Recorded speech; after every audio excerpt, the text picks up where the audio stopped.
ఉగాది సమీపిస్తుండటం వల్ల భక్త కోటితో శ్రీగిరి కళకళలాడుతోంది. శ్రీశైల మహాక్షేత్రంలో ఈ నెల 26 నుంచి ప్రారంభం కానున్న ఉగాది మహోత్సవాల్లో పాల్గొనడానికి వేలాది మంది భక్తులు తరలివస్తున్నారు.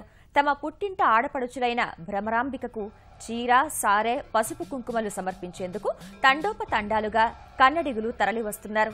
కన్నడ భక్తులతో నల్లమల దారులన్నీ కిటకిటలాడుతున్నాయి. భక్తులు 43 కిలోమీటర్ల మేర పాదయాత్ర చేస్తూ శ్రీశైలం చేరుకుంటున్నారు. నల్లమల అటవీ ప్రాంతంలో దేవస్థానం ఏర్పాటు చేసిన చలువ పందిళ్ల కింద సేద తీరుతున్నారు.